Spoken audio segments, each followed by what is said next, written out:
अस्सलाम वालेकुम, मेरा नाम डॉक्टर मारिया है और आज मैं इंतहाई इंपॉर्टेंट टॉपिक पे बात करूंगी कि कौन सा पेन किलर प्रेगनेंसी में सेफ़ है। A pregnant lady can experience any type of pain during the pregnancy।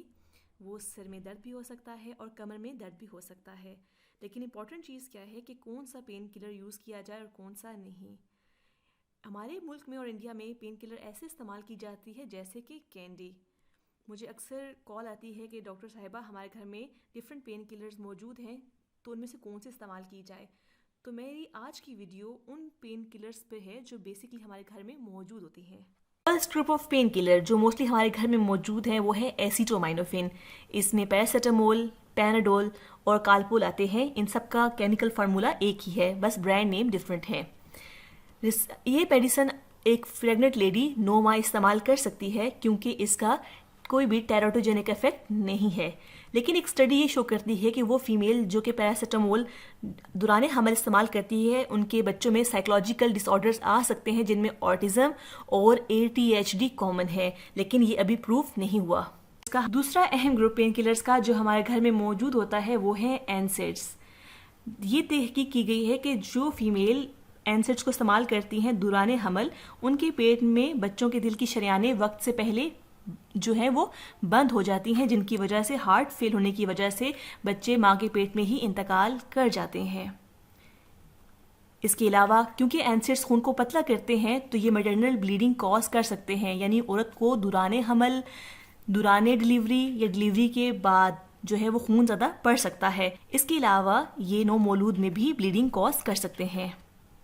सबसे इम्पॉर्टेंट मेडिसिन जो एनसेड्स में आती है वो है एस्पिरिन। 2 गोलियां एस्पिरिन और सर दर्द आराम।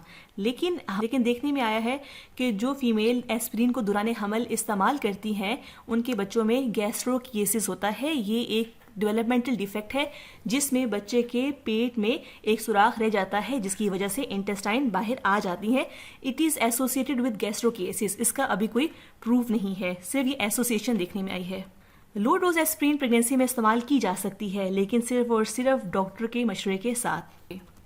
दूसरी अहम मेडिसिन जो एनसेड में आती हैं वो है आइबुप्रोफेन जो कि ब्रूफन के नाम से मशहूर है और कीटोरेलिक जो कि टोराडोल के नाम से मशहूर है।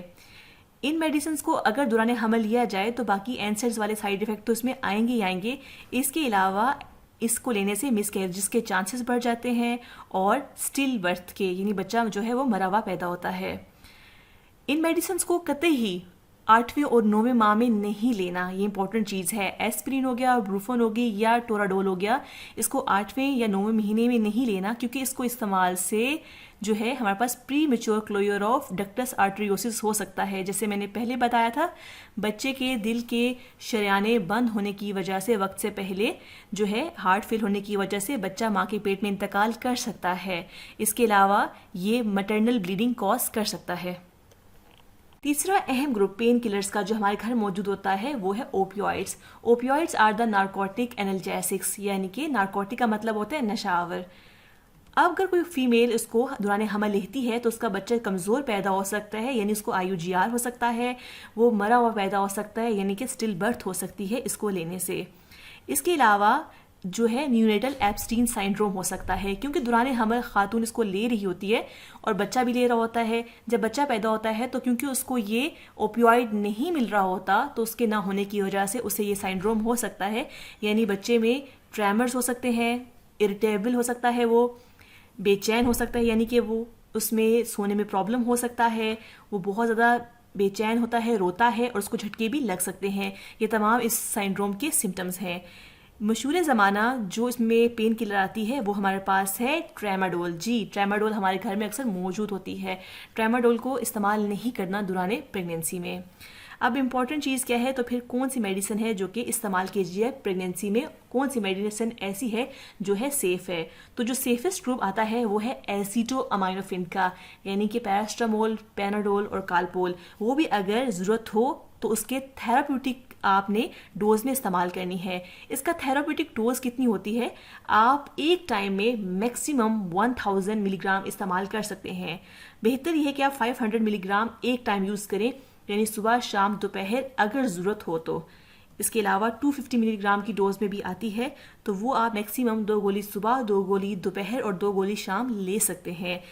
कोई भी मेडिसिन इस्तेमाल करने से पहले डॉक्टर से ज़रूर रजू करें, क्योंकि ये 2 ज़िंदगियों का सवाल है।